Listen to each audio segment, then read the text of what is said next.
Thank you to Carlos Kareem Whittam for providing us with this welcome. I want to hold space and extend a special welcome, in no particular order, to all Black people, African Americans, Africans, immigrants, Muslims, refugees, transgender, non-binary, gender-expansive folks, and gender non-conforming folks, femmes, queer folks, all people of African descent, undocumented folks, people living with disabilities, both visible and invisible, to renters, low-income folks, those who have been displaced or gentrified, those who are far from home, whether by choice or circumstance, those who have to send money back home, to all survivors, mothers and primary caregivers, those previously incarcerated, teachers, and a big shout out to all the organizers here on this call today. Thank you for all the hard work that you do. We see all of you and know that all parts of you are welcome here.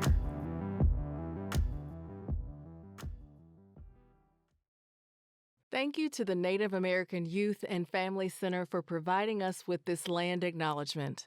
We would like to respectfully acknowledge that the land on which we are gathering today is the traditional homelands of a diverse array of indigenous tribes and bands. Multnomah County rests on traditional village sites of the Multnomah, Cathlamet, Clackamas bands of Chinook, Tualatin, Kalapuya, Molalla, and many other tribes who made their homes along the Columbia River, and which is now home to a vibrant Native community representing over 400 different tribal nations. We recognize Indigenous peoples as the traditional stewards of this land and acknowledge the enduring relationship between the land and the people since time immemorial.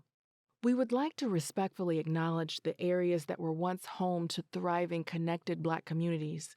The fundamental state of settler colonialism still exists today. Oregon was founded as a white utopian state, and colonialism has hit this area hard and is still doing grave damage in the form of gentrification and the displacement of Black people, sometimes as far as outside of their home state. Since Black people were forcibly brought to the United States in 1619 and enslaved, which was 400 years ago, up until today, oppression continues. We acknowledge the twinned dehumanizations of Indigenous land and Black bodies that were turned into property in the name of U.S. imperialism. It is also important to move beyond acknowledgement and reflect on your own history that brought you to this place. This displacement acknowledgement and the land acknowledgement demonstrates a commitment to beginning the process of working to dismantle the ongoing legacies of settler colonialism. There is a lot of work to be done. Thank you. Hello, and welcome to the 2022 Reimagining Public Safety Forum, hosted by Imagine Black and produced by Open Signal Labs. My name is Joy Alise Davis, and my pronouns are she and her. I am a Black femme with brown skin and dark brown eyes. My hair is blue and purple, and I have locks down to my shoulder. Today, I am wearing a white and orange floral dress. I have on a gold septum, gold necklace, and rings, and I'm wearing black flats. As the Executive Director of Imagine Black, I am proud to be your moderator this afternoon. This forum will unapologetically center Black issues.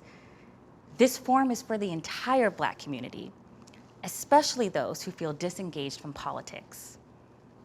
At the forum, you will learn about candidates and hold space for candidate accountability.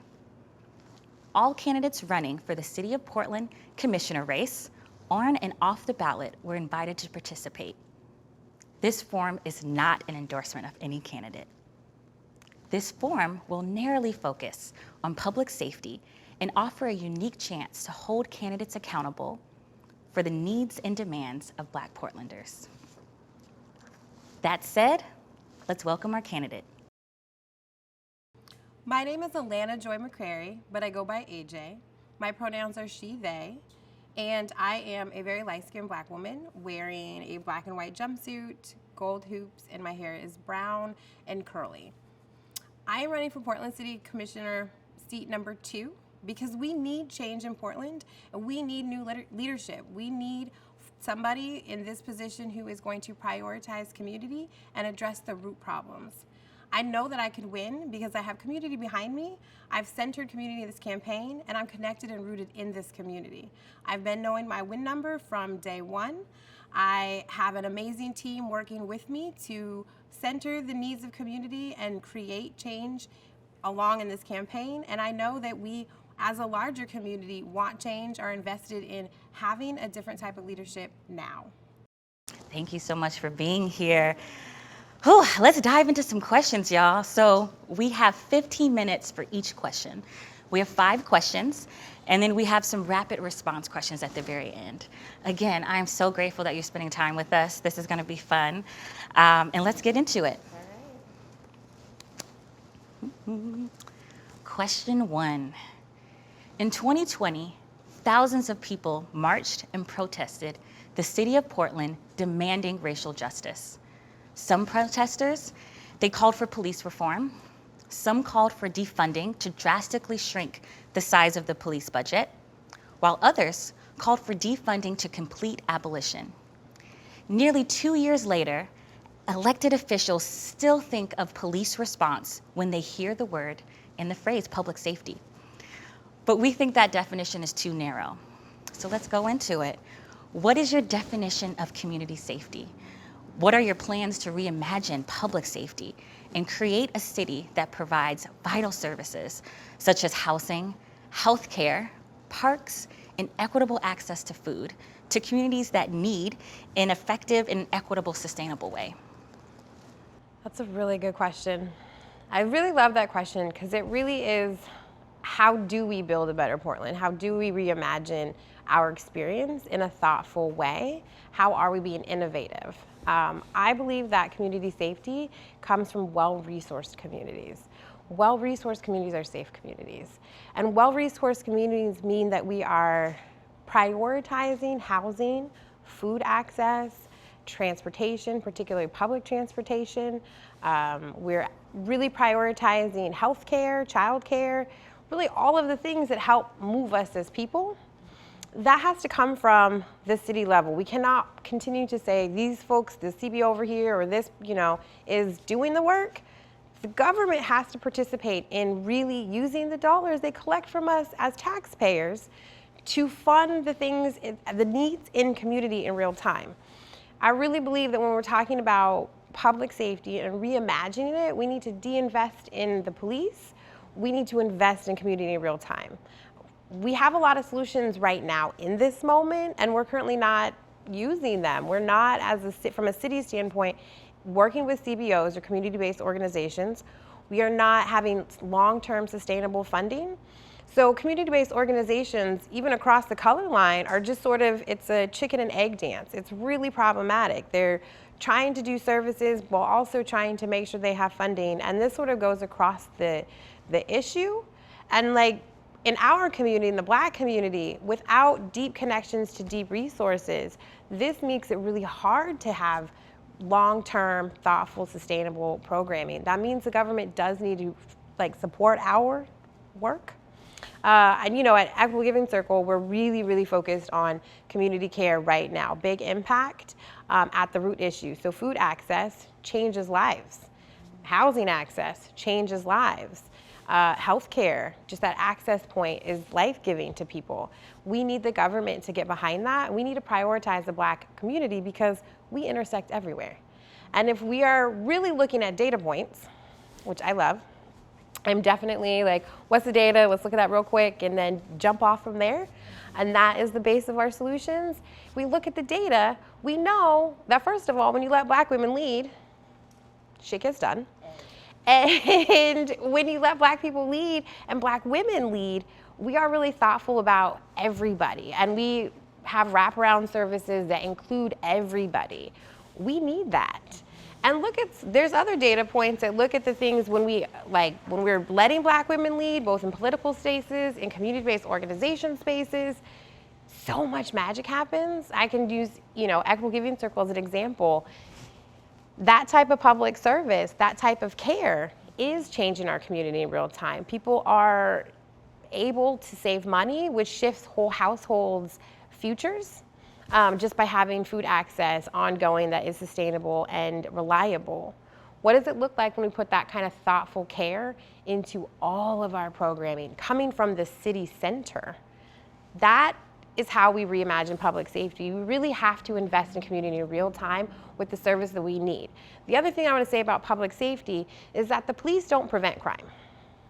They do not prevent anything. They show up after the fact with a notebook, and they may or may not traumatize people. They may or may not record I don't know what they do allegedly after they take those notes. Because they may or may not file that, or who knows, it gets lost, or it's a whole hoopla, right? So they don't prevent anything. Why are we continuing to invest in policing when it doesn't prevent any crime? They show up after the fact. Before crime happens, if we're investing in a community, we already know that we're preventing crime. We're supporting people before they get desperate, before they get, in crisis, before they are just trying to figure something out. That is the root of crime, not having the resources. If we have resources readily available, then people can tap in that. It also having ongoing sustainable programming and funding for preventative things like food, housing, healthcare, public transportation, childcare. If we are investing in that in advance, we really are shaping our city in a different way. And it makes the feeling of the city differently. Everybody wins. It's really critical that we shift away from this model that obviously doesn't work. The data says it doesn't work. The community doesn't like it. And shift it to something that we have data that works. Can't keep investing in the past and expect a different future. Thank you.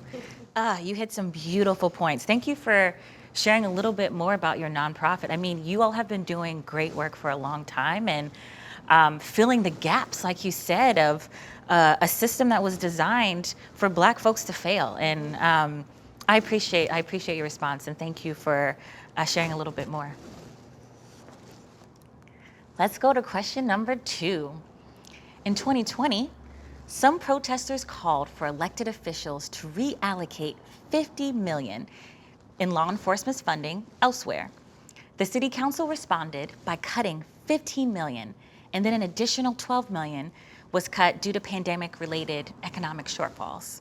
As a result, school resource officers, transit police, and gun violence reduction team, which was found to disproportionately target Black Portlanders during traffic stops, they were dismantled. In 2021, the City Council unanimously passed the Fall Budget Monitoring Process, which we know as BUMP, which included increasing the current $230 million police budget, again, $230 million police budget, by an additional $5.2 million. Whew. In the recently settled contract with the Portland Police Association, the city agreed to increase the officer pay and benefits while committing, in spite of community demands, to hire more police officers. So the question is, what is your response to the 2021 November vote? Do you support reducing the budget and force size of the Portland Police Bureau and reinvesting those dollars in non-police solutions to public safety? So my response to the 2021 November vote is that this was really tone deaf. We're really not, what's happening in City Hall is not in alignment with what's happening in the community or the asks of community members. It's also really going against data, which the City of Portland, City Hall claims that they care about. I overwhelmingly support de-investing in the police and investing in the community, prioritizing the Black community, because that is not only where the harm has been most concentrated, but we also know that our community has been really devoid of being, flooded with resources. And resources in the community change the community. It changes the experience, it changes what is happening, the narrative, and it also changes the lived experience for individuals in real time. I very much think that we need to prioritize taking that money from the police and really investing in things that actually prevent crime, that actually change the community. So it's time to make that happen. I I think that we need, as a city, to be really in tune with what the community is asking for. Whew. Let's get into question 3. This is a long one. Let me set the stage for you. So the People for Portland, a political advocacy group funded by majority white business interests, recently filed paperwork to put an initiative on the November ballot in 3 metro area counties requiring local government to direct existing tax dollars to fund emergency shelter beds and compel cities to enforce anti-camping laws.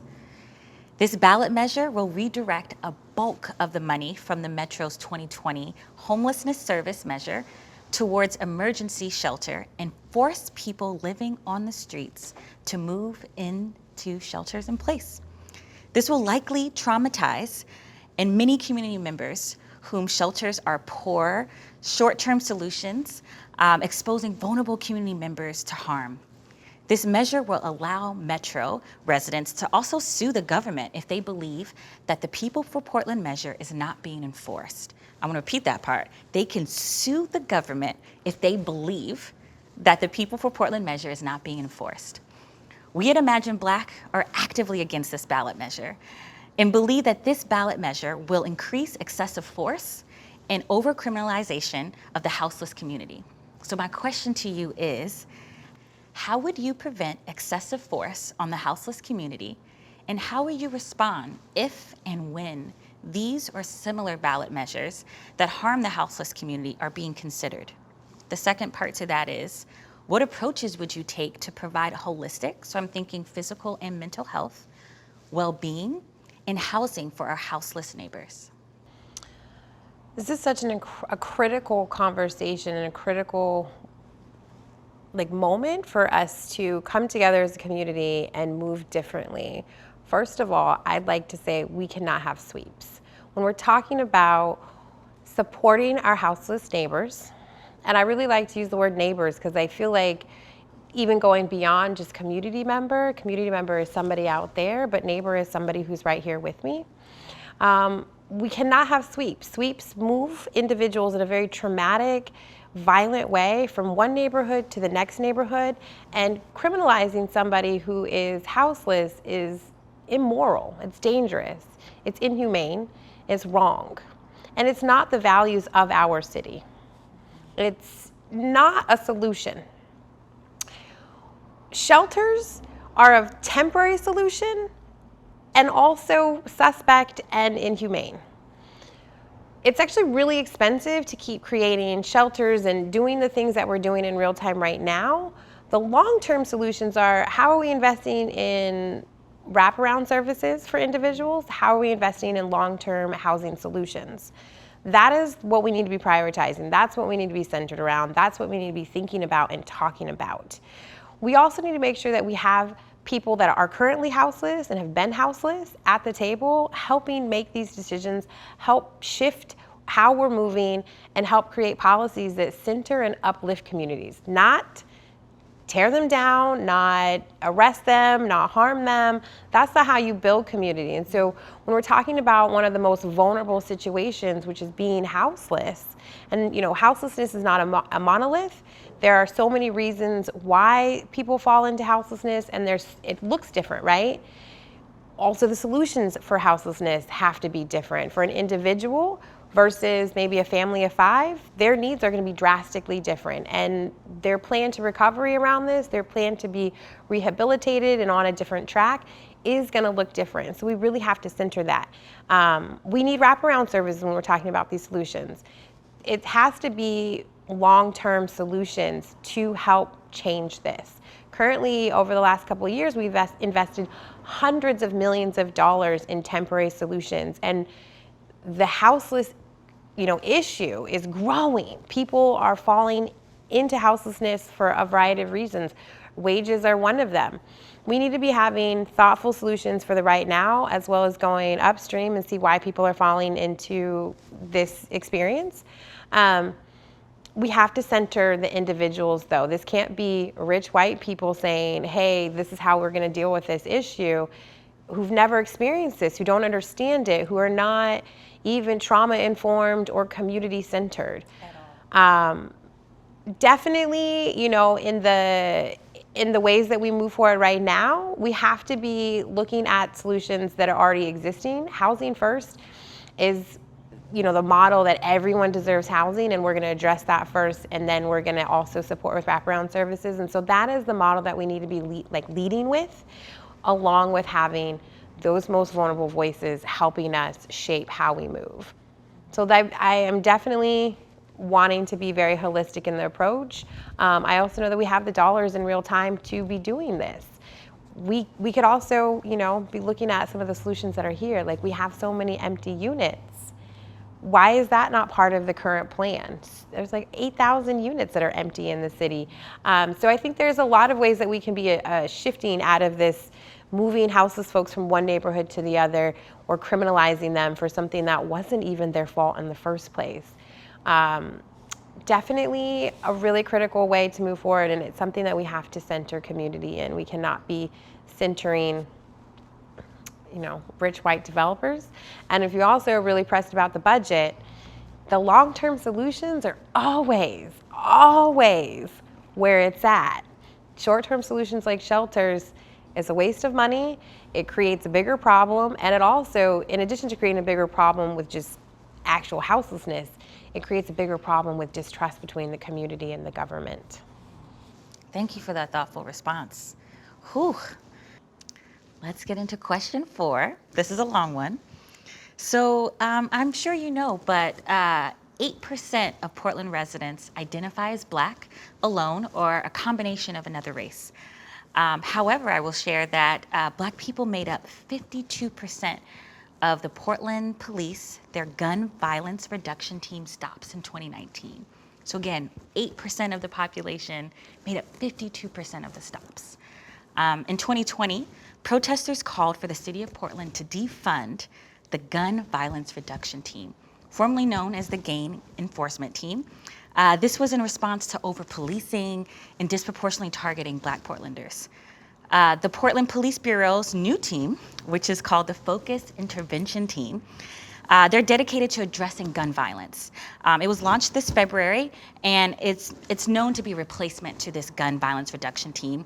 However, it's headed by the same leadership, which led to those racist kind of interventions that we talked about a little bit earlier, being 52%. Their goal is to de-escalate and to lower the community tensions, feeding into the contagious kind of gun violence crisis. So my question for you is, knowing that Portland Police Bureau history of over-policing and disproportionately targeting the Black Portlanders, do you believe that this new focused intervention team is the best approach to reduce gun violence here in Portland? My second part to that is, would you support removing this team altogether? If not, would you share a little bit more with us kind of how you would ensure this team does not replicate harm to the Black community that we've previously seen in those other past iterations? I think this is a really important question. I'm absolutely not in favor of entertaining the focused intervention team. It's the same thing, rebranded. We've experienced that so many times, over and over again. I am very much excited to see the street response, that work, be invested in. It's already moving from a pilot program to citywide. We really need to invest in that. One, in making sure it's a long-term sustainable solution, as well as helping make sure that the community knows it exists and it's a new service that we can tap into. I do not think rebranding problematic teams or practices within the police makes any sense, nor will it prevent anything. It previously wasn't preventing anything. With new branding, it's not going to prevent anything, and it's also a tone-deaf response to what the community is asking for and what the community needs in real time. As a mother, as a Black mother of a Black child, I absolutely want to see us move in a different direction, because currently it's not safe for anybody. I'm definitely an individual who's very worried about safety for my own kid when he's out and about, or when his friends are out and about, or his peers, because his safety is also wrapped up in his peers' safety. And currently this, like, entertaining something that was failed before and they rebranded is illogical. It's also not addressing a single root issue. And if we're going to move forward and we're going to pivot and have a different experience as a community, we have to address the root issues in real time. There's not a team that is policing more people. We have to go, why are people feeling unsafe? Why are they leaning into this other, like into having guns? Why are people pushed into the margins, desperate and in crisis? Well, let's start making sure people have housing, food access, health care, child care, public transportation, enrichment programs, lights in their neighborhoods, sidewalks in their neighborhoods. Let's make sure that community is rooted in community and taking care of community. Then we don't need all of this extra because we can take care of each other in real time. More policing and investing in those programs, you know, it's leaving a bad taste on my face. It's not what we need and it's not what we're asking for. We really have to, if we're saying that we want something different, and as a city that's allegedly progressive and allegedly liberal, we must actually live in that experience. It's not more police. More police is the absolute opposite from liberal values or progressive values. Let's invest in community. And when we do that, we're gonna see amazing, beautiful, different experiences. And as a place that talks about, you know, we're about sustainability and progress and all of these liberal, forward-thinking values, how come our police situation, whatever we're doing with that, isn't forward-thinking? Which means investing in street response, it means moving away from police and community, it means investing in community. If we're really liberal and progressive, we're gonna do things that are different. And so I can't say that I'm here for the police doing more police things. I would like us to come together as a community and do what community does, live in community, be rooted in community. Let's invest into that because that is our value set. That's what we're asking for. And we will see the amazing differences. And we can be a leader in all of the things if we change what we're investing in. Wow. Thank you for that thoughtful response. Yeah, thank you. That's the best way I can say it. We're going to move on to the last part of our time together. This is the rapid fire response. It's going to be a difficult one because you can only say yes, no, or pass. Nothing more, nothing less. We have about just over 10 questions for you, and we can get into it. Okay, so the first one. Will you pledge to not take contributions from police, prison, and the incarceration industry, not to seek their endorsement, and to publicly reject their independent expenditures? Yes. Oh, yes. There it goes. Yes. Didn't even need me to say it. Thank you. Okay, so the next one. Do you support legislation eliminating both lethal force and non-lethal force in lethal ways on people exercising their First Amendment rights? Yes. Thank you. Okay, so the next one. Do you support a ban on data sharing and all forms of collaboration between ICE and the City of Portland bureaus, including the Portland Police Bureau? Yes. Do you pledge to oppose a city budget that expands in any way the capacity of the police force? Yes. Do you support non-carceral justice strategies for community safety? Yes. Do you support zero tolerance legislation for police abuse of authority and abusive policing? Yes. Do you support body-worn cameras as a tool when properly enforced to reduce misconduct and increase police accountability? Yes. Do you believe that violations of property should never equate with the violations of human rights? Yes. Do you support putting an end to the use of military-style equipment such as grenade launchers and long-range acoustic devices and other technologies designed for war by the Portland Police Bureau? Yes. Do you support a ban on facial recognition and predictive policing technology and other intrusive and discriminatory surveillance tools by the Portland Police Bureau? Yes. Do you support a call to reimagine public safety and create a democratic, community-controlled safety and justice systems rooted in restoration and healing? Yes, absolutely, yes. Thank you. We got through it. I want to thank you so much for being here. I would love to have you kind of just share a little bit more as we close out. Yeah, the floor is yours. Yeah, thank you for having me. Thank you for putting this together. This is beautiful. My name is AJ McCreary. I'm running for Portland City Council, seat number 2. I am rooted in community and want to see community centered in Portland City Hall. I have a track record of getting things done, impossible things done in real time. I know that we can do hard things together, and I really believe in our city and want to see change in real time because I know that we deserve better and that we can have better and that we should be leaders both in our progressive values, our liberal values, in the way that we are centering community, and I know that we can do it, and I am the greatest person for the job in this moment. I am a new energy that we need in Portland City Hall, and I am your next Portland City Commissioner for seat number 2. Wow. Well, thank you again for having some tea with us and being in community. We look forward to seeing how this race turns out. I know you got tons of campaigning to do today, so we're going to let you go on your way, and thank you again. Thank you. At Imagine Black, we envision living in a city that loves Black people. We imagine a world where every Black person has the rights, resources, and recognition to be part of a thriving, resilient, and connected community. We are freedom dreamers.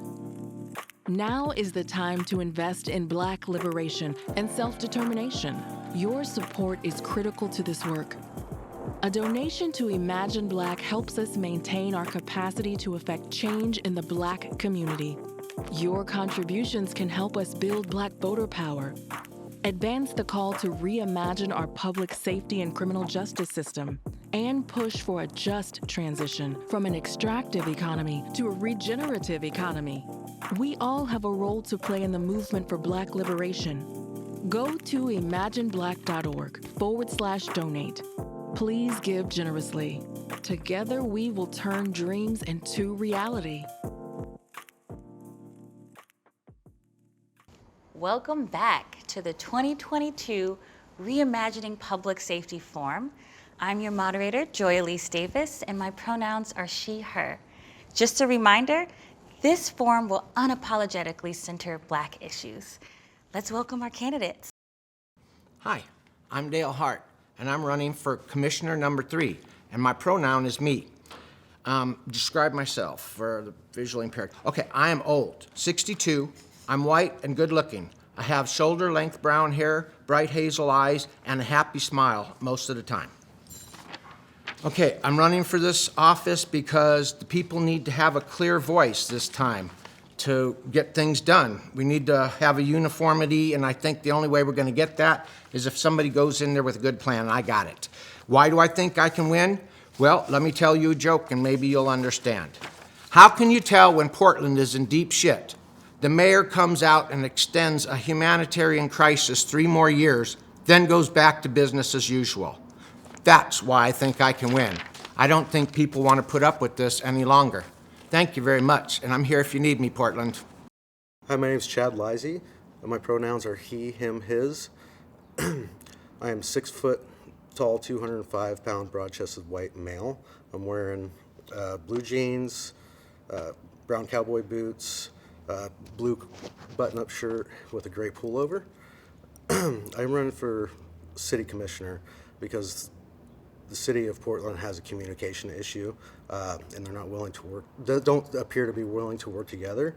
I strongly believe we need somebody that will be willing to bring community members together, listen to their ideas, come up with an action plan, and achieve the goals. Why do I think I can win? I can tell you why I would like to win, because I'm great at bringing people together and organizing. Good morning. I'm Jo Ann Hardesty. I use she, her pronouns. I'm wearing a lime green dress, multicolored jacket, and I am chocolate brown with dreads. I am pleased to be your Portland City Commissioner, position 3, and I ran because I thought we could do better. I thought we could create a community that was equitable and fair. In my 3 years in office, I've had the privilege of working with community to create the Portland Street Response, a non-emergency response to 911 calls, to create the first of its kind police accountability measure that 82% of Portlanders supported, that will create a new independent police oversight board. In addition to that, we've passed legislation like banning fireworks, because guess what? We're in a climate crisis, and I've been protecting the Portland Clean Energy Fund since my first day at City Hall. There's a lot more work to do, and with your vote on May 17th, I'll continue to serve as the Working Person's City Commissioner. Thank you so much. Have a good day. Let's just do a quick reminder. This forum will unapologetically center Black issues. Let's get to know the candidates. Will you say your name and pronoun? Hi, I'm Dale, and my pronoun is me. Thank you. Cheers, I'm Chad Leisey. My pronouns are he, him, his. Thank you. Hi, Jo Ann Hardesty, she, her, hers. Thank you all so much. So before we dive into some questions, I'm gonna let you know the format. I am gonna ask the questions for 2 minutes. I'm gonna keep myself on time, it's gonna be great. You all will have 3 minutes each to respond. Afterwards, we'll have about 4 minutes for some open dialogue, so some closing thoughts. And don't worry about the time, I will keep you all going. And let's get into it. Okay. So question 1. In 2020, thousands of people marched in protest in the city of Portland demanding racial justice. Some protesters called for police reform. Some called for defunding to drastically shrink the size of the police budget, while others called for defunding to complete abolition. Nearly 2 years later, elected officials still think of police response when they hear the phrase public safety. But this definition is too narrow. We also know that policing isn't crime prevention, it's reactionary response to crime. My question to all of you, what is your definition of community safety? What are your plans to reimagine public safety and create a city that provides vital services such as housing, healthcare, parks, and equitable access to food to communities that need them in effective, equitable, and sustainable ways? I'm gonna pass it to you first, Dale. Okay. Well, I think that with the police issue, we should never have taken away the money from the police. I think it's important that we realize that from the days of the Wild, Wild West, there have been criminals, and there's going to continue to be criminals. And the criminals have guns, and the criminals are dangerous. And so we have to acknowledge that there is a place for the police. But it doesn't have to be as big as it is right now. It's gotten too big, and it's the primary resource that we always call upon. What they're doing now with the community policing, sending unarmed rangers and these other people, that's the direction we need to go for. But not by eliminating the police yet, because we need them right now, because as you can see, the crime has gone crazy. And this is all wonderful stuff that we're doing right now, but it should have been done after we reached a state of being crime at least controlled. But we're not even in the running to have crime controlled at this time. So it's not the time for community policing. This is a time for real police to be out there doing their job. Thank you. I have a quick follow-up for you. What conditions do you think need to be in place to actively prevent crime that doesn't require police intervention? I have always been a really big supporter of the neighborhood watch. I think we need to know our neighbors. I know most of mine. I've picked up on that program that the city started with the trash. And I go around and I pick it up, and I've met so many people just walking around our neighborhood picking up trash. And I think right now that we don't have a police force to call on for help. And right now, sitting in this room, it's real easy to just talk about it. But when that door gets kicked in the middle of the night in your house, and you're calling for somebody and they're busy, what are you going to do? Can you defend yourself? If everyone out there cannot personally defend their home and property and their children, then we need police. And we have to acknowledge that until crime is under control. Right now, the streets of Portland are not safe, and we need force to make it safe. Thank you so much for your response. Same question to you, Chad. I'm going to read it again for you. What is your definition of community safety? What are your plans to reimagine public safety and create a city that provides vital services such as housing, healthcare, parks, and equitable access to food to communities that need them in effective, equitable, and sustainable ways? My definition of community safety to me is everybody is entitled to and should be able to walk the streets anywhere within Portland and feel safe and comfortable. Currently, I don't feel, even as a large male, I feel uncomfortable walking around downtown. Let alone I can't imagine a small single person wandering the streets. Portland's become a dangerous place, sadly. To solve it, we need a lot of community outreach within all of our departments, our police department, all of we have so many great groups throughout the city that are volunteers, and I feel like they're all scattered apart, so I feel as a commissioner and as all the commissioners have a responsibility to the public to bring all these wonderful groups together. Come up with plans and let's work as a team, you're a lot more effective as a role as a team, versus 100 different people doing different things. So communication, whether it's relationships, business, communication is number one key to success in anything. And I feel like that's a good start where we need to go. I have a follow-up question for you. What conditions do you think need to be in place to actively prevent crime that doesn't require police intervention? Going back to communication, I believe there's a lack of communication within the commission. We need to have a lot more active roles within the community and making people feel comfortable. I'm totally against taking away from the police departments. No defunding or anything like that. We need more trained officers out there on the streets, like taking psychiatrists, hiring them onto a different branch of the police department, and having the ongoing education and everything that's required to build relationships throughout the community. The best way to prevent crimes from happening is building relations, a trust. Communication is number one. Thank you so much. I'm going to have you expand upon that in a little bit. For my second question, I'm going to go to my left, Commissioner. I'm going to repeat it one more time. What is your definition of community safety, and what are your plans to reimagine public safety that creates a city that provides vital services such as housing, healthcare, parks, and equitable access to food to communities that need them in effective, equitable, and sustainable ways? Thank you so much for that question. And I think the pandemic has actually highlighted that we don't all experience the city in the same way. What the pandemic taught us is that Black, Indigenous, Latinx communities were hit hardest. They had a more severe impact. COVID, the economic collapse, et cetera, et cetera. And what we know is it's going to take them much longer to recover. They haven't even started the road to recovery.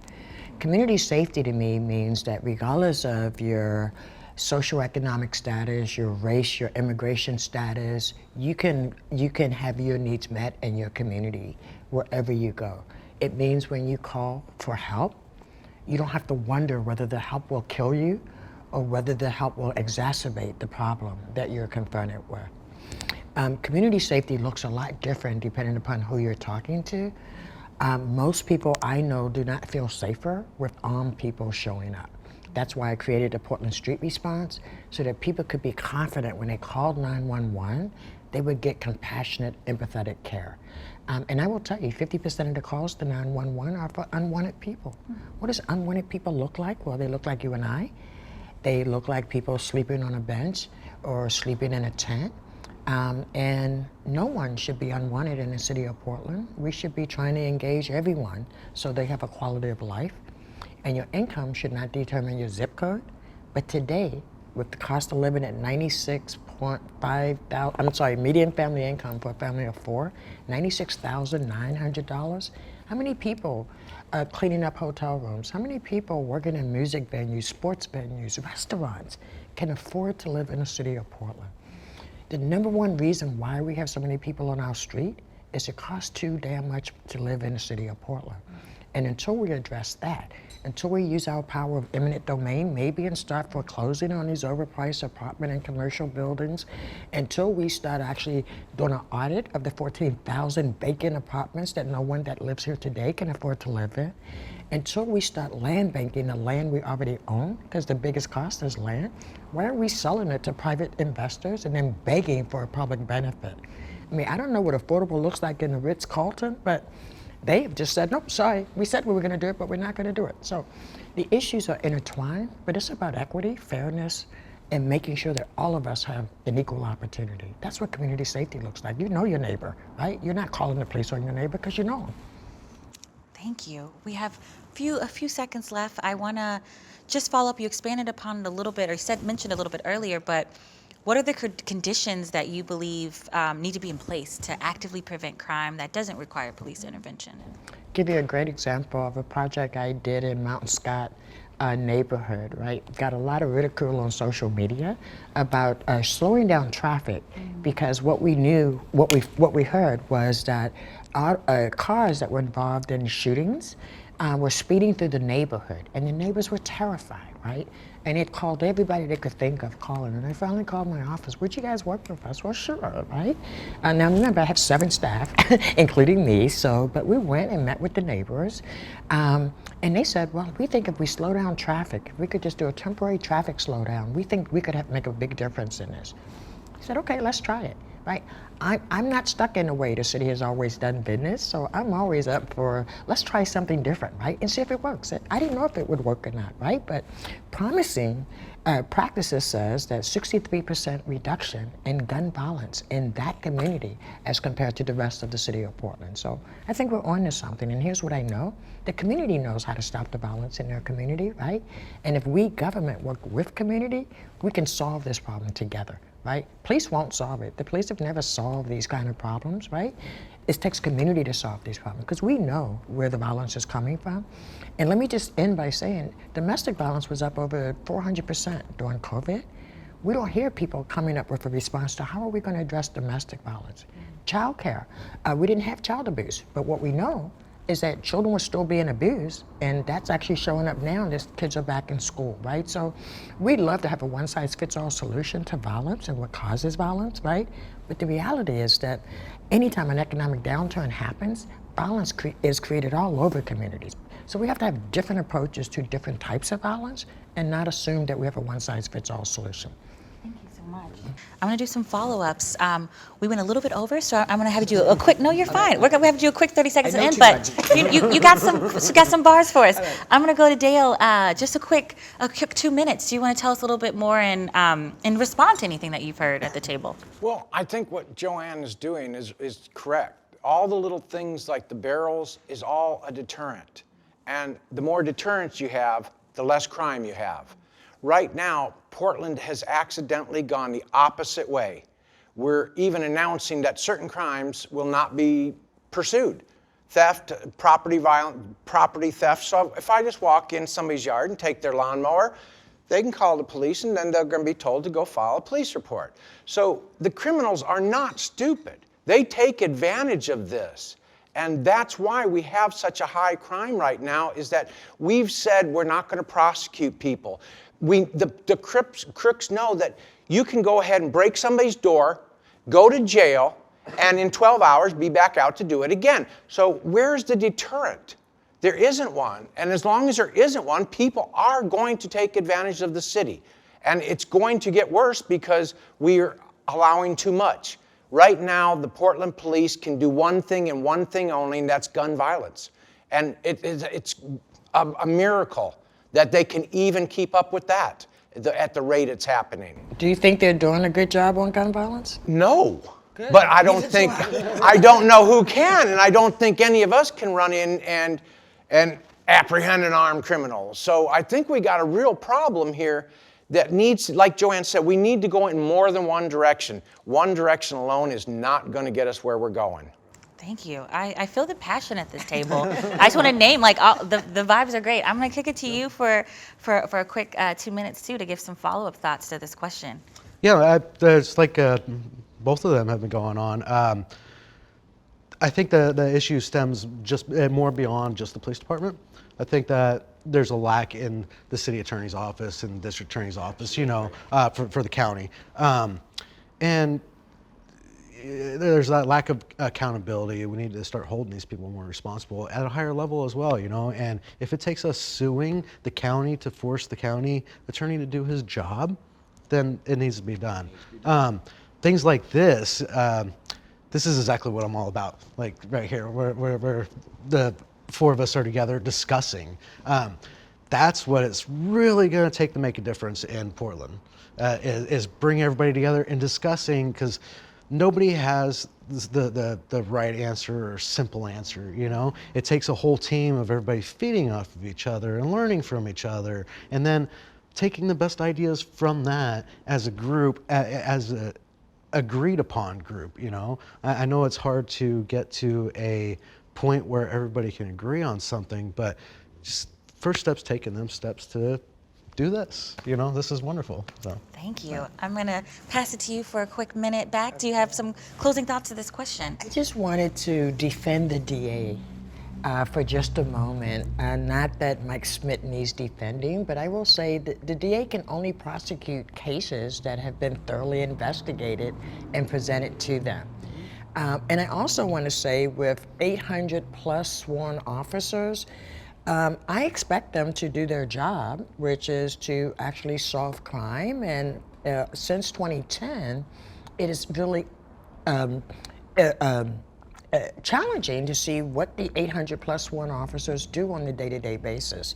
And that's what the DOJ is asking us to answer with a staffing study, with a report on police activities in the summer of 2020, with the demand that we get a analysis of and hold supervisors accountable for the brutality, the 6,000 uses of force that Portland police officers have been found to be guilty of. So there's a lot of work that we have to do before we start pouring more money back into a broken institution. And ironically, there are 100 funded positions today for Portland Police Bureau that are already funded in their budget that they can't hire for. There's another 30 in the budget lockbox, and they just turned 30 positions back over to the city budget office that they weren't able to fill this past year, right? So I think the mayor is wrong when he wants us to keep pouring more money into a bureau that can't spend the money they already have. Thank you for that. In 2020, some protesters were elected officials to reallocate $50 million in law enforcement funding elsewhere. The city council responded by cutting $15 million, and then an additional $12 million was cut due to pandemic-caused economic shortfalls. As a result, school resource officers, transit police, and gun violence reduction team were disbanded. In 2021, November in particular, the City Council unanimously passed the fall bump, which is the budget monitoring process. Whew, got that right. Which includes increasing the current $230 million of our police budget. So just again, our budget is $230 million by an additional $5.2 million. In a recently settled contract with the Portland Police Association, the city agreed to increase officer pay and benefits while committing, in spite of community demands, to hire even more police officers. So the question I have for all of you, and I'm going to kick it to Chad first, is what is your response to the 2021 November vote? And do you support reducing the budget and force size of the Portland Police Bureau and reinvesting those dollars in non-police solutions to public safety? No, I do not. I disagree. I do not think that cutting any of the Portland Police Bureau budget is a good idea in any way. So we took away $15 million. We see what's going on now, you know, a year after they've taken that away, how much gun violence has gone up, and it's not getting better, it's getting worse. So I think we've proven to the community that when you take away from the police, this is what happens. You get more violence. Personally, I spent 8.5 years as a volunteer firefighter.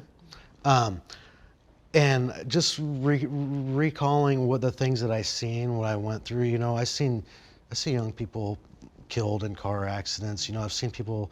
I had a gentleman that was decapitated. You know, just being the first responder that goes to that situation, and the feelings and the emotions that you go through when you're put in that spot. You know, we all should be thinking about the police department and all of our other first responders, like the situations that they are being forced to be put into. They gotta have some sort of wind down time and time for themselves, and we have to be able to offer better situations or more like mental help to our first responders.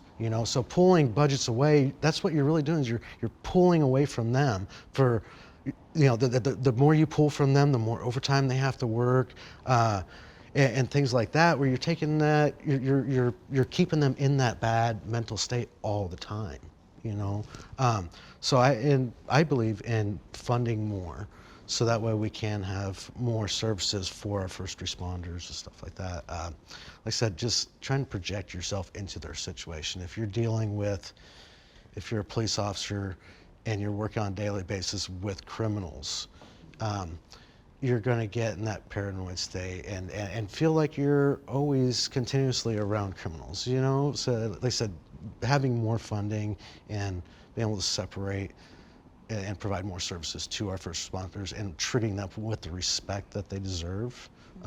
I do know that I've made friends with a few police officers here in Portland, and the first thing they bring to my attention is that they feel like they're treated like dogs by the leaders of the city, and then let alone being treated horribly by the community, So I would think that putting more money into the bureaus for police and other first responders would be our first step.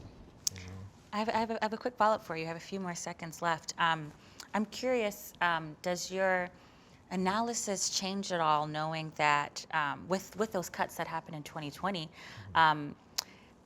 it wasn't that we actually fired those police officers. Right. So we didn't actually lose any of the force. Most of those positions that were cut were empty. They couldn't fill them prior to. So I'm curious, does that change at all, or you still are tying very clearly the violence that we're seeing to the budget? Right, and I think that we're losing police officers because of the way they're being treated. So if the city leaders are treating them like dogs and cutting them down and blaming them for everything that's going on, you're going to have more of them retire. You're going to have more of them quit. You're going to have new officers not coming to be hired here in Portland. So we as a city are pushing qualified officers, good officers away, and we're basically pushing away the good ones and pulling in the trash that shouldn't be on the force at all. The racist bigots that we rarely get. And then when we do get them, we're just adding to it. We're like, their mental state is just out of control, resulting in the crimes that they're committing themselves. Thank you so much for clarifying that. I'm going to pass it to Commissioner Hardesty. What is your response to the 2021 November vote?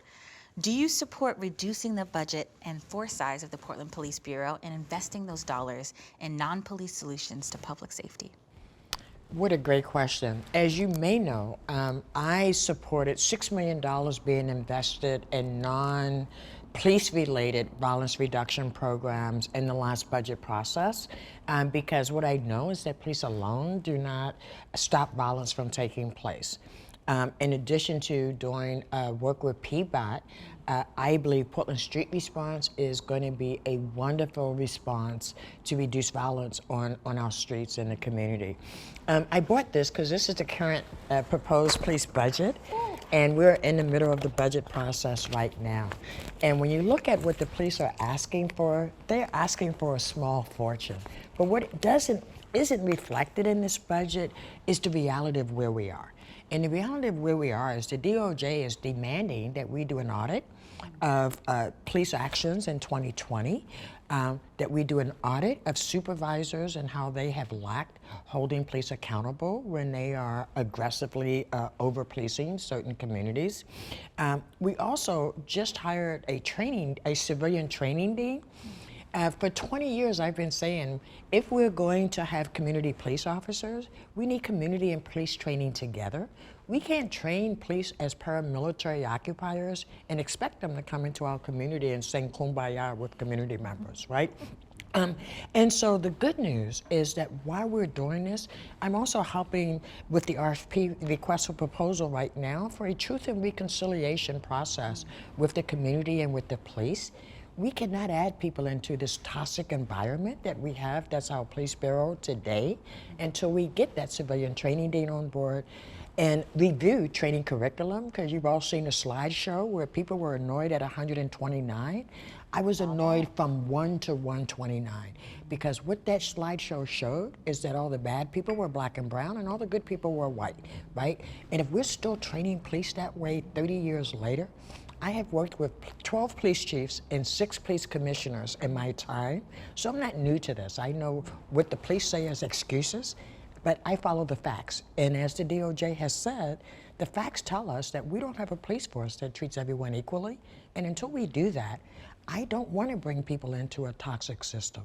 But I am doing a summer jobs program with first responder bureaus to bring 30 young people in and have them not pick a bureau, but rotate through all the first responder bureaus.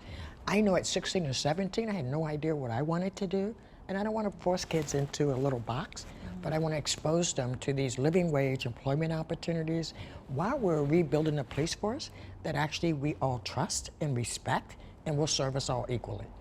Thank you. I have a quick follow-up question for you. You talked quite a bit around that November vote, and thank you for that background about the settlement, the DOJ. And quickly, before I get to my question, do you have a second to tell folks and the viewers kind of what was that settlement? Yes. Just really brief, yeah. Back in 2008, we invited the DOJ, the Albino Ministerial Alliance Coalition for Justice and Police Reform, and I was part of that group, invited the DOJ to come to town and investigate what was happening to black men and boys at the hands of Portland police. You may remember Keaton Otis,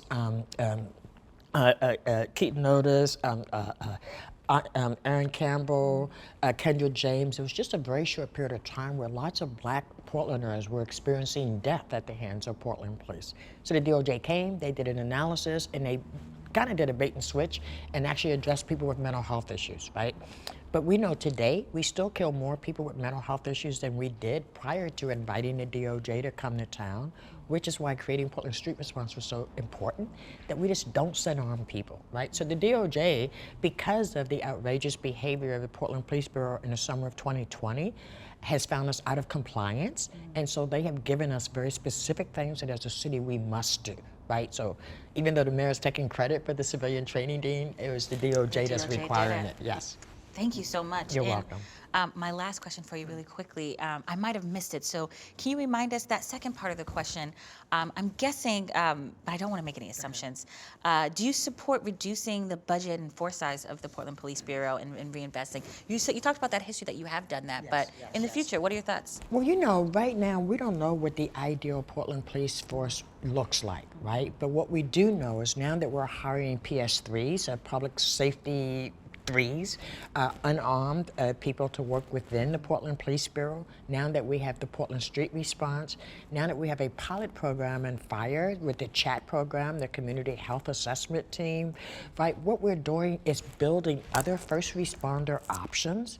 And so as we are reforming Portland Police itself, these other things are getting up to scale, right? Like Portland Street Response and the Community Health Assessment Team. And as they get up to scale, as we get these reports that the DOJ require us to get, we'll be able to figure out what's the appropriate size of police force, right?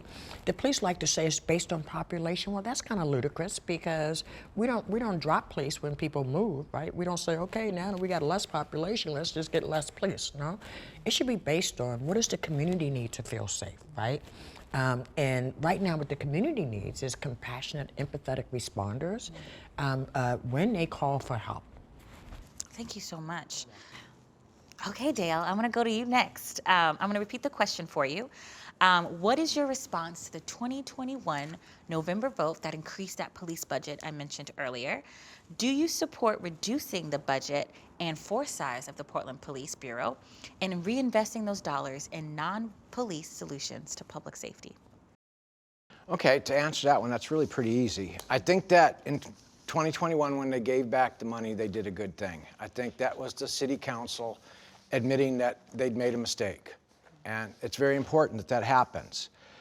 As far as going forward and investing more money, I want to say no.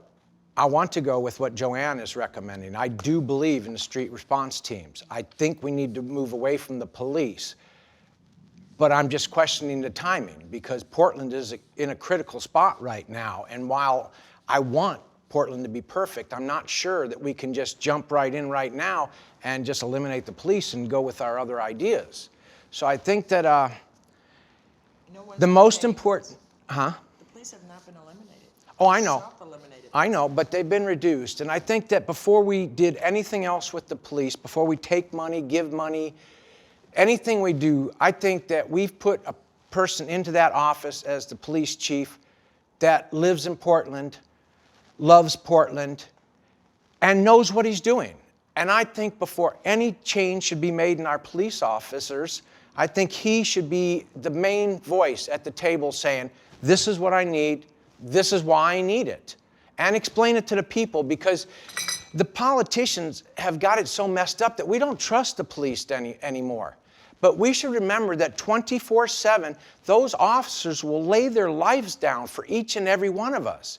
So I'm sorry that they have to be, because I would like a world where there was no violence. But that's not the world we live in. Guns are crazy right now. Kids have guns. Everybody has guns, and we have to address that.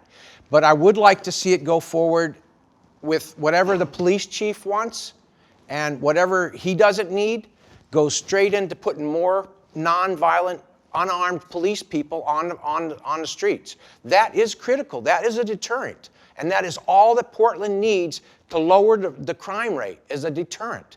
But when that's not there, the criminals are just wild and happy. There's never been a better day in Portland for the criminals. They can commit a crime, go to jail, and be out in 12 hours. That's not a deterrent. That's an open door to say, come to Portland and take what you want. We're good. As long as you don't hurt anybody, it's all okay. And the sad part is that even if we were to say, we're not going to do that anymore, we're going to arrest every one of them, we can't.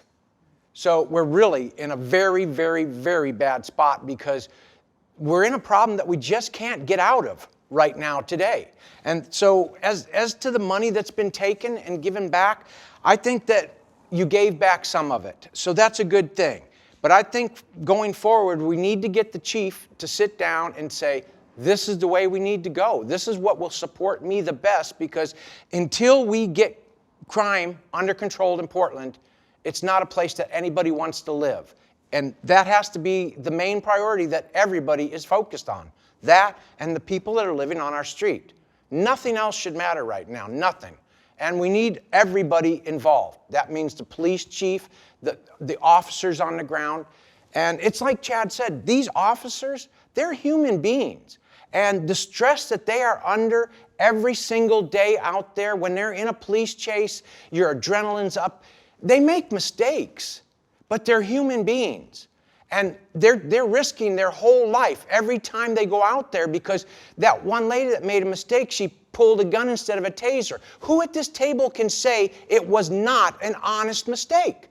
And so she's going to go to prison forever. And it could have been an honest mistake. It shouldn't have happened. None of them should ever happen. But I'm saying that these are human beings, and we rely too much on them and expect too much. In a dangerous situation like when the cop got killed running into his own house, that's nobody's fault. It's the reality of crime and criminals. And there's going to be bad things that happen. And it's sad, but we have to move forward and say, we're not going to let that happen again. There used to be slavery in America. There's not slavery anymore. We do learn, and we make up for the mistakes that we've made. So as we move forward, I think we just need to look at new directions like the police response without guns. I believe 100% that we need more people on the street to deter the crime so it doesn't happen. Because Jo Ann is right. The police aren't there to stop the crime. They're there to deal with it once you've done it. And we got to stop it from happening before it's our stuff that's being stolen. You know, I hear over and over and over again from community members, when they call the police for help, the police say, we've been defunded. We can't come because we don't have enough staff. That's unacceptable. It is unacceptable to It's me also as not well. true. We haven't actually got And it's rid of. absolutely not true. We have over 800 sworn officers, and I continue to ask daily, we're actually, and they say we only have 200 available for patrol. Well, I want to know what the other 600 do. But we have like 560,000 people in Portland or something like that. Don't you think that number is grossly way under? Well, 800 sworn officers to protect over 500,000 people? Actually, it Like, has come on. nothing to do with the number of people who live in communities. There are communities with significantly more people with significantly less police. I will give you, oh gosh. The city will come back to me, but there is a perfect police force in this country, and it was created because they got the chance to start from scratch, right? And what you would see is very few of the officers are armed. And in fact, de-escalation training is the norm. And I agree with that, having unarmed officers, okay? But when we're so, I feel like we're so understaffed that all this overtime that they're putting in, we're burning out officers. Well, Big time. I do want to add another thing. We've always been understaffed for a very long time. yeah, I mean, that's and it's sometimes interesting that we are saying we're in the crisis that we're in now because we don't have enough police. But what about 2019? We didn't have enough police then. 2018, we didn't. Right. I mean, the settlement in 2014 clearly said we didn't, and it was a very different city. Whether you agree, like myself, that it's still we need to reimagine the entire thing, or not. But I do think there is something to being mindful that we've always been at a deficit of the amount. There's always been open seats, but there's something that you mentioned. When too. I showed Oh, up go in please. 2019, sorry for cutting me No, you're off. good. When I showed up in 2019, those 50 positions have been carried over 5 years. The 44 that we cut, every budget, because that was the slush fund. That's how police got to buy the stuff that city council didn't support. That's how they got to support an overbloated overtime budget.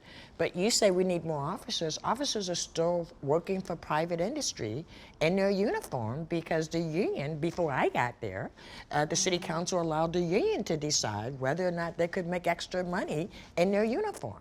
I didn't vote for that, but guess what? It's still in the union contract, right? So when you keep telling me the police need more money, no, they don't. They've always had enough money. The question is, how do we spend that money and whether we're getting a return on investment that we're supposed to get when we put that kind of money into a public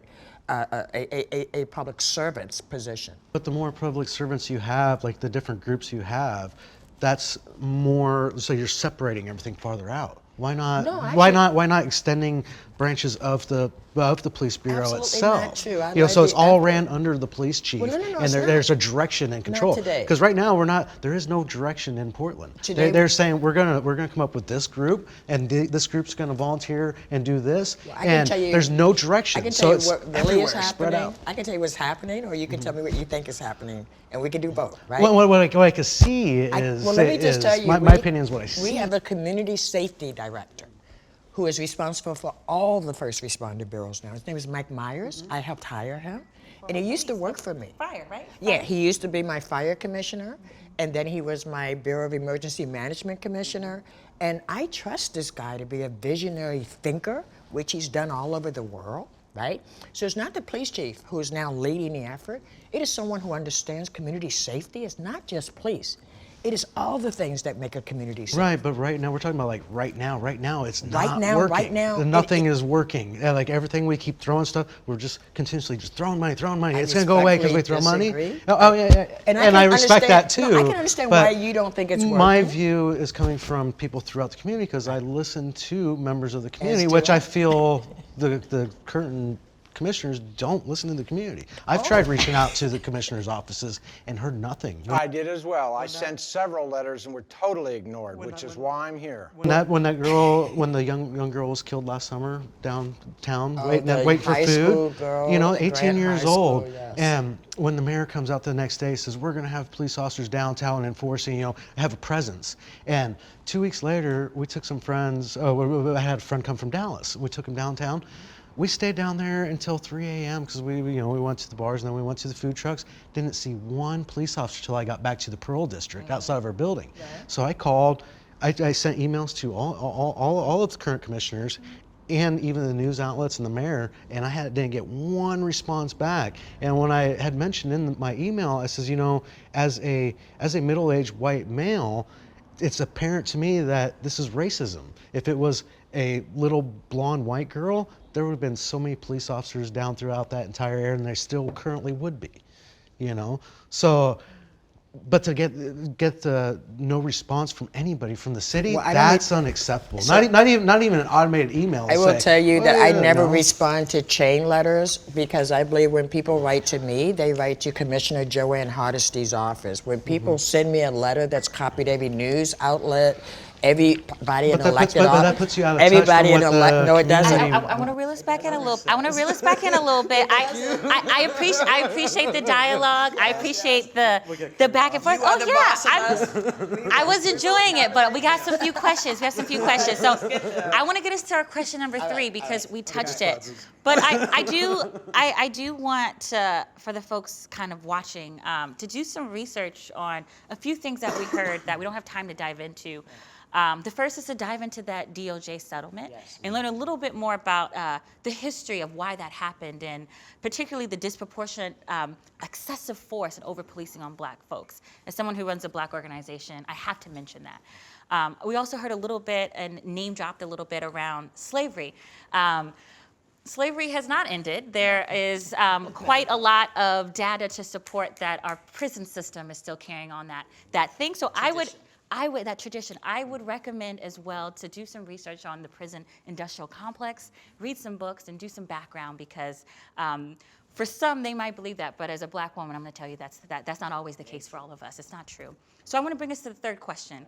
This is a long one, so be with me. Be with me in the vibe. So we're going to talk about this ballot measure, y'all. So the People for Portland. The People for Portland, a political advocacy group funded by majority white business interests, recently filed paperwork to put an initiative on the November ballot in 3 metro area counties, requiring local government to direct existing tax dollars to fund emergency shelter beds and compel cities to enforce anti-camping laws. This ballot measure would redirect a bulk of the money from the Metro's 2020 homeless service measure towards emergency shelter, forcing people living on the streets to move into shelter space, likely traumatizing and many community members for whom shelters are a poor short-term solution, and exposing vulnerable community members to harm. This measure will allow Metro residents to sue the government if they believe that the People for Portland measure is not being enforced. How would you, this is the question for you, how would you prevent excessive force on the houseless community? And how will you respond if and when similar ballot measures that harm houseless community members are being considered? The second part to that, what approaches would you take to provide a holistic? So when I say holistic, I'm thinking not only just physical, but also mental health, well-being, and housing for our houseless neighbors. Whew. That's a lot. I'm gonna remind you. Joe. So the first one is, how do you prevent excessive force on the houseless community and respond if and when a similar ballot measure like this, which from our perspective as Imagine Black, will harm the houseless community? No question in my mind that this will harm people who have already been traumatized over and over and over again. Let me just say that the People for Portland are people who are accustomed to buying city council seats, and because of the small donor campaign, they can no longer write $20,000 and $30,000 checks to their favorite city council candidate. So instead, they decided to hire some spin doctors to make the public mad. When I first heard they spent $500,000 in 3 months, I thought to myself, what could I have done if I had $500,000 to engage the public? Because here's what I know. Portlanders, when you give them something to do, they will do it. I would have actually used that $500,000 to actually tap into the best of Portland. How can you help? Right? Are you an empty nester? Do you have a room that we can have a family share with you, right? Can we create self-managed camps? Because we know self-managed camps have never had police interaction, right? Can we use land the government already owns and actually create these different housing options while we wait to build housing people can afford to live in? And I will say, if people from Portland really genuinely wanted to put people in housing, they would support my proposal to actually use our power of eminent domain and start foreclosing on all these overpriced apartment complexes that Portlanders cannot afford to live in. I don't know too many working people that have $5,000 to $7,000 to move into one of these 500 square foot, $2,000 a month apartments. And when people tell you they're building at 80% of MFI, what they mean is you need $70,000 to qualify for what they're calling an affordable unit. So we've been sold a bag of goods around what affordability looks like. When I first showed up, I went, affordable for who? And when I started hearing about really who it was affordable for, let's stop pretending we're building affordable housing. We're building worker housing, right, for professionals, but we're building nothing for people who are working $15 an hour jobs. In fact, you need $36 an hour to not be cost burdened to afford a place in the city of Portland. $36 an hour. Remind me our minimum wage here? Our minimum wage is now, what, $12 an hour? and change? $14.25 right now. Is it $14.25? Yeah, it's been at the beginning of Those the year. numbers don't align. So $15 an hour is like the average salary for a worker today. So think about how many workers it would take to actually rent a studio apartment at the current cost. Thank you. You're welcome. I'm going to pass it to you, Dale, to answer this question. I know we just heard from you a few minutes ago, but I'm going to repeat it again. How would you prevent excessive force on the houseless community, and how would you respond if and when these or similar ballot measures that harm houseless community are being considered? Well, I have a plan right now, and anybody that wants to take a look at it can just send an empty email to pdxcontract@gmail.com. It's going to remove every camper from the street. And it's not going to remove them by going out there with the police force and marching them into a camp. What we're going to offer them is a space where you can camp legally and will not be bothered. It will not be a house. It will not be a mansion. It will be the same piece of land you might be laying on, except here you will not be bothered. Here we will support you 100%, and here we can get you from here into a house. But we cannot leave the people sleeping on the streets while we build houses for 3 more years. It's ridiculous. Today we need to get the people off the street. We can move them onto land that the city currently owns, and you ask a camper. There's a nice little place over here under a water tower. It's got electricity, water, and a dumpster and toilets. Would you rather stay on this street right here? Or could you get in the truck and we'll drive you over here and help you set up your tent where you won't be bothered again until we have a house for you? Because we have to, at some point, quit leaving the people behind. Plans are good, but not if they leave somebody sleeping on the street tonight. That plan sucks. So I'm just saying that there is a way to solve the problem right now. It's not pretty. We've gotten ourselves way too deep for any pretty answers. But I think that if you offer most of these homeless people a place, a camp where they can do their thing, they set it up the way they want, they tell us what we want, and each commissioner is going to own one of those camps. They are going to set it up, because we're not going to leave the mental health people behind either. One of the commissioners in my plan are going to have to accept responsibility for the mental health people. One will accept for the low income, one will accept for the drug addicts, because we cannot leave anybody behind, because what's going to happen is right now we're getting the good people that are living in cars and that just can't afford a house. We're getting them into houses because they got a job and everything. They're good. They can pass every loop except the money issue. And we're building houses and getting them into it. But what you're leaving behind is the mentally ill and the criminals, the drug addicts, that aren't going away. So when everybody that wanted a house is gone, you're going to open your eyes and say, oh my God, we have a problem here, because you're going to have crazy people everywhere and drug addicts that are just doing their own things, just having a party, stealing whatever they want, because everybody else is gone. They went into homes. But the drug addicts, he's not going. As long as they can't do their drugs in the shelters that we're giving them, they're not going to come. But that doesn't mean that we can ignore them.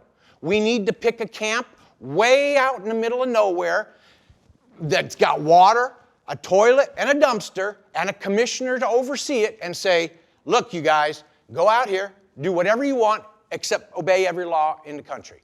Other than that, I don't care what you're doing. You on time.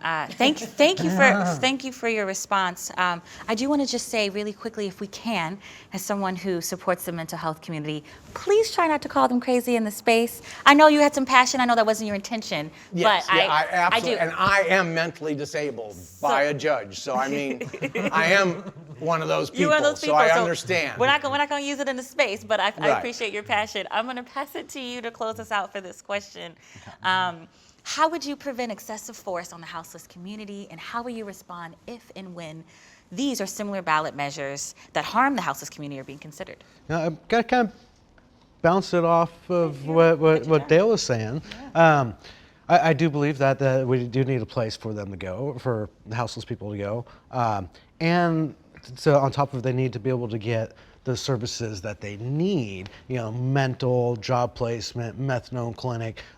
My impression is that, my idea is that we need some place where we can send people, like a housing community, a sheltered community with like a tiered housing program. So we can have something where there's tents, where they can set up their tents in their lots, and then they can move up into like, they have the box houses for $50,000. It's a full complete house that comes together and unfolds, right? And it's like 300 or 400 square foot. Those are cheap alternatives. Going back to the $2.5 billion we're collecting over the next 10 years, that's a lot of money. Just off those little box houses, that's 25,000 of those with $2.5 billion. But right now what we're doing, we're collecting the money in the city, and then we're dispersing the $2.5 billion to the counties, right? And they're not working together, or they're saying, okay, we're working together, we're meeting every 2, 3, 4, 5, 6 months, BS. You need to be meeting once a week. You need to come up with a plan. You need to bring all the groups together of all the great organizations, come up with an actual game plan and then stick to that game plan. Make it easier for, I like Dale's idea of like one concentrated area where all of the volunteer groups can come to and make the most effort when they're working as a team. By virtue of being volunteer, you don't get to tell community members where they spend their time. Right. I don't think that we should be letting the houseless just take over the streets. You're not going to let if you have a child that has your issues, you're not going to say, go ahead and set up a tent in a yard. It is that's legal. That's going to be unacceptable. It is illegal to remove houseless people if you have nowhere for them to go. Absolutely, and just so that And the is U.S. put to Supreme dead, Court has let's ruled. put that to dead, make it dead. The Supreme Court has The Supreme ruled. Court has changed this. The ruling has been revised several times by several courts. It never, ever said you could not remove a person from the street. It said you could Appropriately not wrong. make a law that But would I force don't- somebody off the street. I do, and what I brought up was these facilities where they have methadone, they have job placement, they have all this other stuff. So a place for them to go, and then once you have that in place, 100% ban starting downtown on homeless tents. Why just you're downtown? How about East Portland, actually, that has no resources? start downtown, and then eventually you spread it out. Why start downtown? There's Because our economic, we 20 thrive private off security firms. we thrive we off don't. of downtown? tourism. No. No, we don't. Somebody does, but not us. So we're running out of time here. I want to be mindful and respectful of the time. I appreciate y'all's response. Yeah, and I guess we've been here a long time. We've been here some time. Getting a little hot. We got to get a little hot. Need a little fan. I will say for the viewers, we're gonna throw some links to that Supreme Court case so we can all be on the same page here. Yeah, I'm curious about that. I also do want to throw out and just remind folks that our budget is a moral document, and all of these great ideas that I heard, and I will say some of them I don't agree with. So I'm saying great in a loose word here, but all the ideas I heard today require funds, and as an organization that believes that we can do better, those funds could come from a lot of places. And I'm thinking about that last question of that extra $5.2 million. Not enough to do what we need, but those ideas cost some money. Let's think about how to fund it, and part of the commissioner's role is to think about that. Let's do it. We're going to talk about the Portland Violence Reduction Team. Okay, so let's go back to 2019. In 2019, Black people made up 52% of the Portland gun violence reduction team stops. 52% Black people. I don't know if y'all know how many Black people live in Portland, but in 2019, when this happened, only 8% of Portland residents were Black, alone or a combination of another race.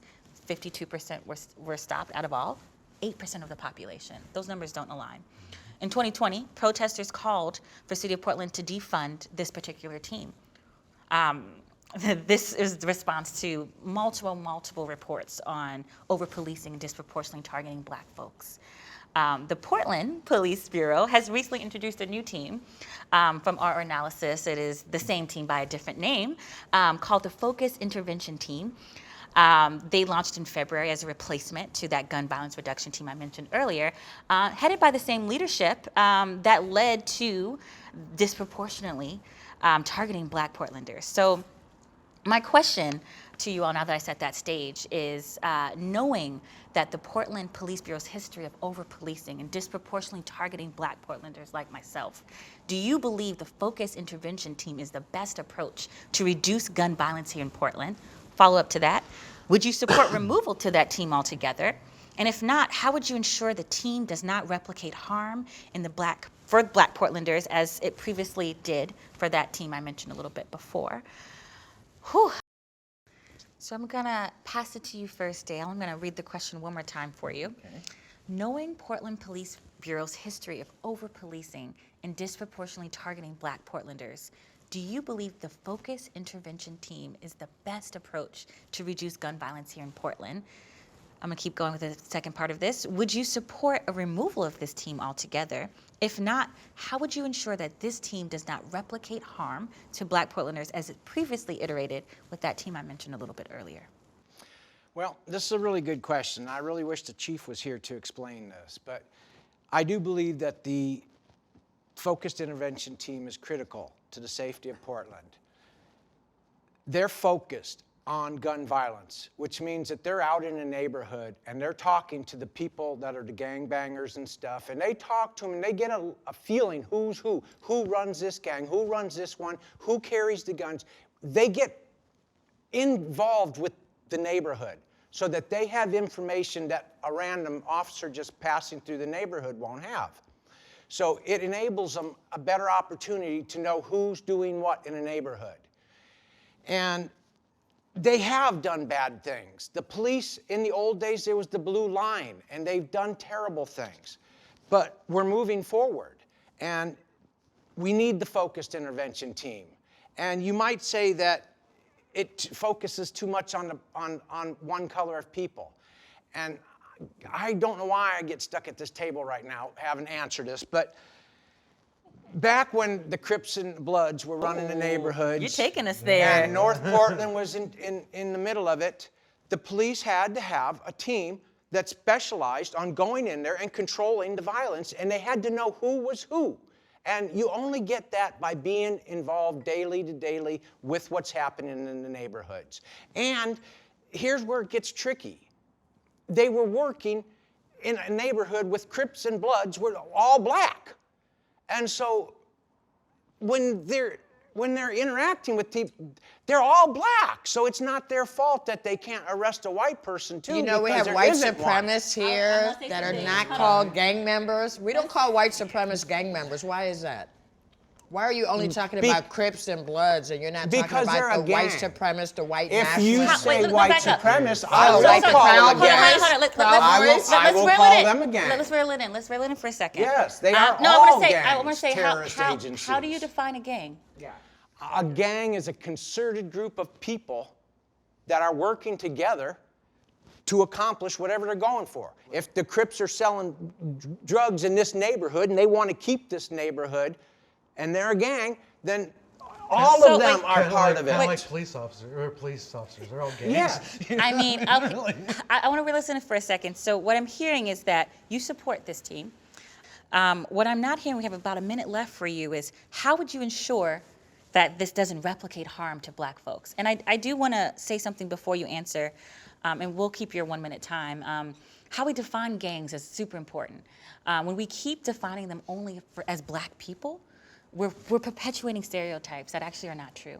But also, I want to say some of the things that you described can be done by other people without violence. Absolutely. And There are without Mexican gangs too. Ooh, Very big nowadays. I would say maybe don't call out the racists in this moment. I'm gonna help you out a little bit. Don't say it. Don't say it. But there are many people in organized groups.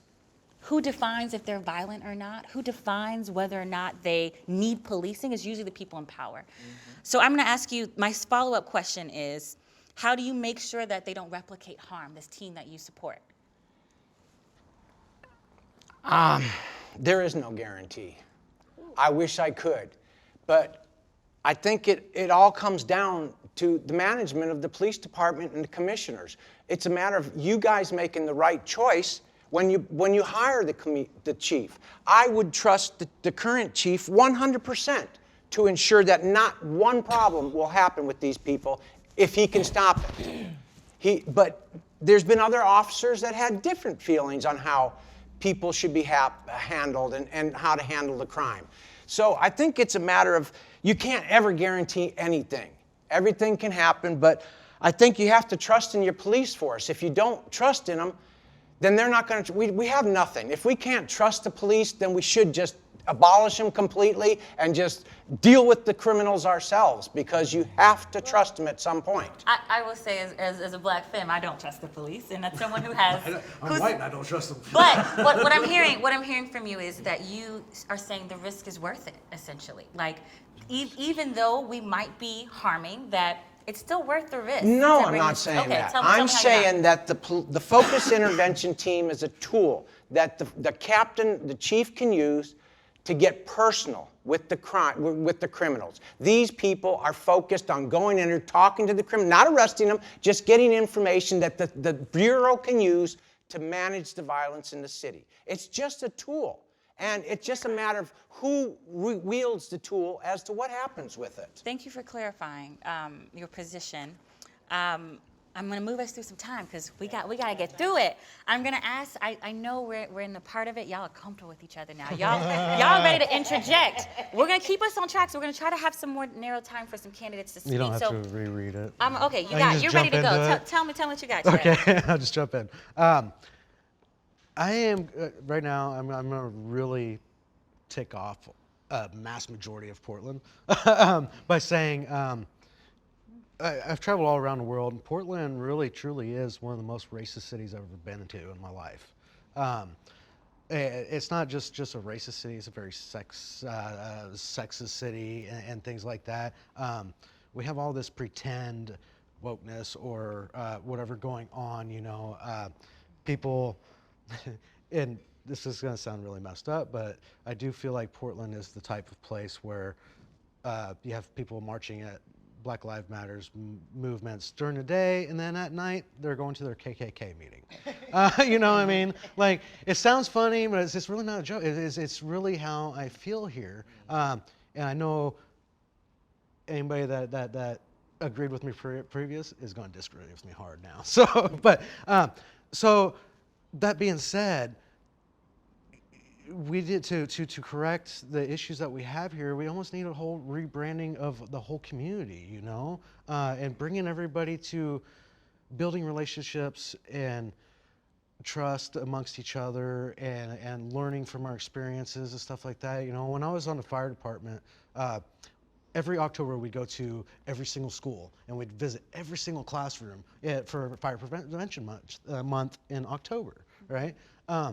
And I believe what we would do in them situations, not only to educate children what to do in a fire, but we wear our suits and we'd wear our oxygen masks because we look like scary aliens, The last thing we wanted is if there was a fire in our house, we come in, they hide from us because we look so scary.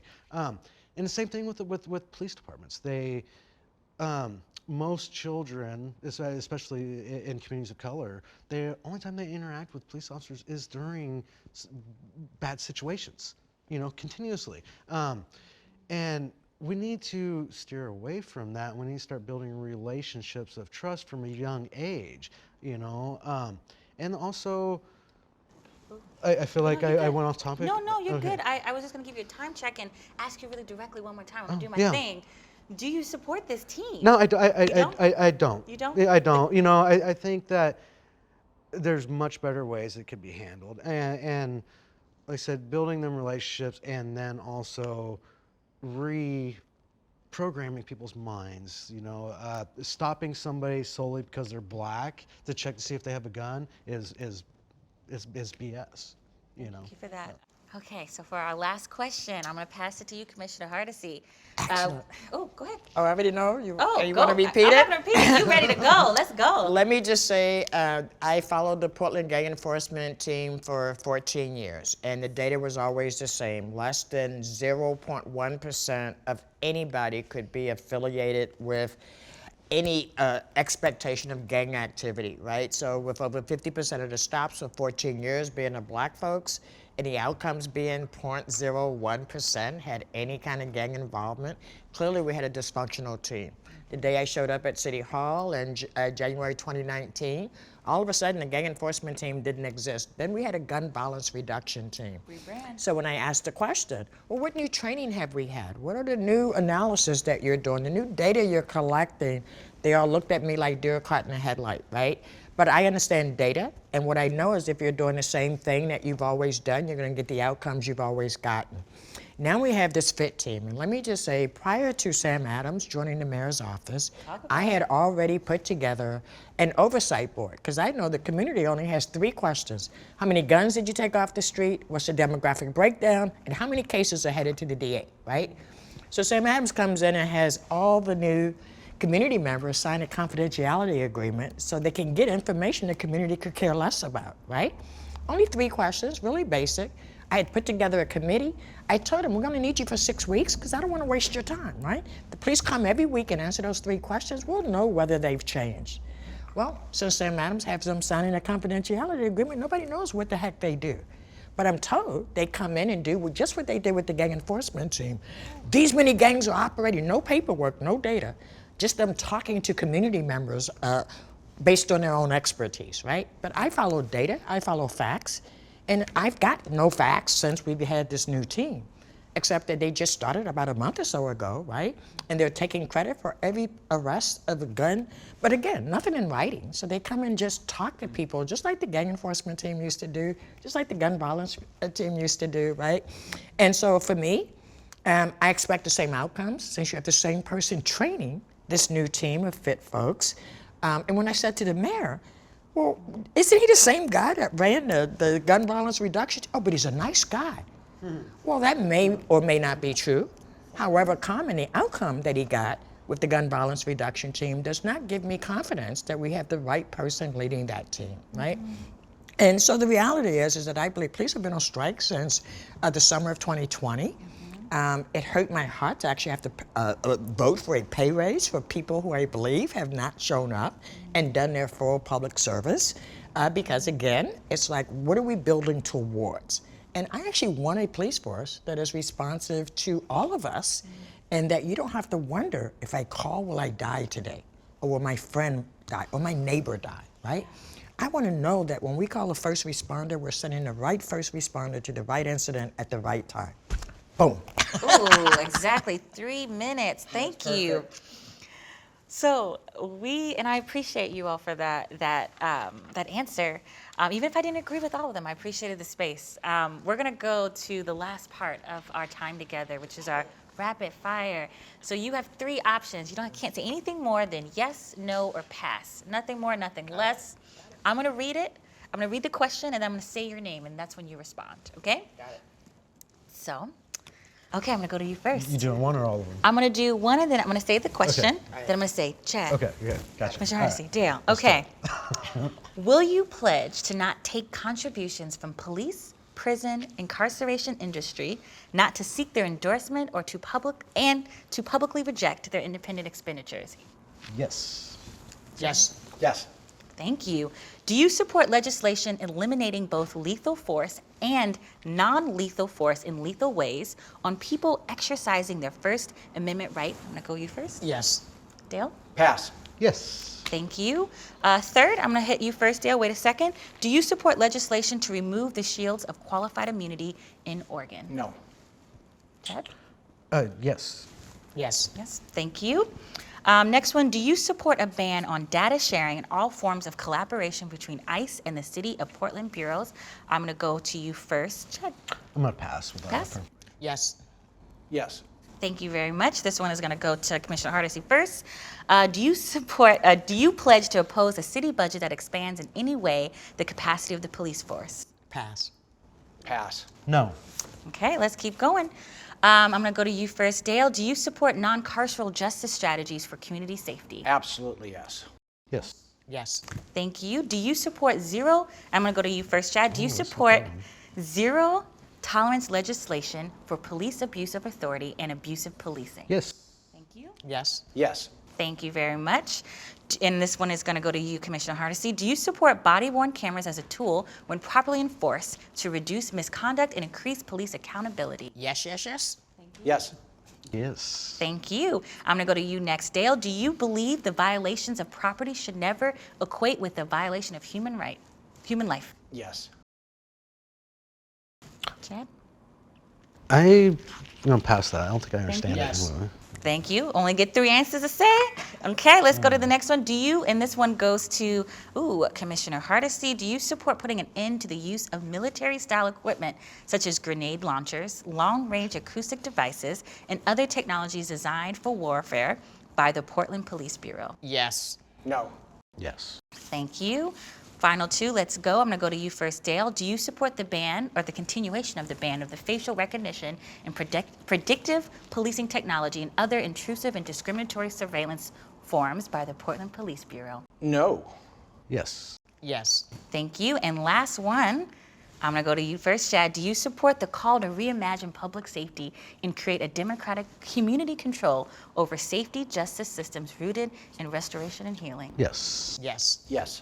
Thank you very much. Thank you, Joy. You. You did wonderful. Am I getting, okay, I'm going to stop. Y'all, Give me your love. y'all are giving me love and I appreciate it, but that is all, folks. I do want to extend a special thank you for the folks who are watching this forum. It was a pleasure to spend time with you today. Thank you to Open Signal Labs, to our candidates, to the folks who participated, folks, our film crew, our volunteers, interpreters. I see you and I thank you. Oh, yes, love. So I just want to remind folks, the City of Roses is full of thorns. It is beyond time we move towards a community safety that supports healthy, healed, and Black community. I'm Joy Elise Davis. It has been a pleasure spending time with y'all and being your moderator. I want to remind you that a new world is waiting and that all you have to do is help us build it. Yeah. Thank you. Yeah.